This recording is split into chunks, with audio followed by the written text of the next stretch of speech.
මාර්ගයෙන් අවසරයි. ඒ වගේම මේ පොත්පත් මන්ත්‍රීතුමා පොලිසිය නිලධාරීතුමාගෙන් අවසරයි.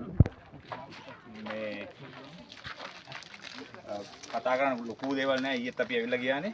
මේ ඊට පස්සේ දැන් ඊළඟේ තියෙන්නේ මෙහෙම ඉති අවධාරණය කියලා ලේකම් මාත්‍යාගේ පැතුම් කිව්ව කරා වගේම මෙතන ප්‍රශ්න ඔක්කොම අපිට බේර ඔක්කොටම අදාළ හොඳම උත්තරේ නැත්නම් විසඳුම හොයාගන්න බැරි වෙයි.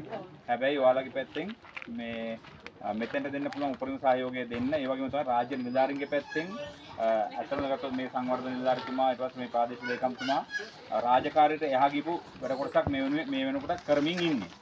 මේ සමහරවිට ගෙවල් දොරවල් අමතක කරලා දූ දරුවෝ අමතක කරලා එහෙම මැදිහත් වීමක් කරනවා. හැබැයි කොච්චර කරත් පුංචි අඩුපාඩුකම් වෙන්න පුළුවන්. ඒවා අපි ඔක්කොම සාමූහිකව ඉඳදරාගෙන මෙතෙන්ට කරන්න පුළුවන් උපරිම මැදිහත් වීමත් අපේ පැත්තෙන් කරනවා. දැන් අද උදේ අපි මෙතනට කණ්ඩායමක් වෛද්‍යවරයෙක්ව වෛද්‍යවරයෙක් කියව ඊට පස්සේ ඊට අමතරව මොන හරි මෙතන තව අඩුපාඩුකම් තියෙනවා නම් ඒවටත් අදාළ අපි මැදිහත් වීම කරන්න මොකක් හරි අඩුපාඩුවක් තියෙනවා නම් ඔයාලා විශේෂයෙන්ම මේ නිලධාරි මණ්ඩලය දැනුවත් කරන්න, කාර්ය මණ්ඩලය දැනුවත් කරන්න, අපේ මන්ත්‍රීතුමා ඉන්න මන්ත්‍රීතුමා දැනුවත් කරන්න පුළුවන් උපරිම සහයෝගය මේ වෙලාවේ දෙන්න.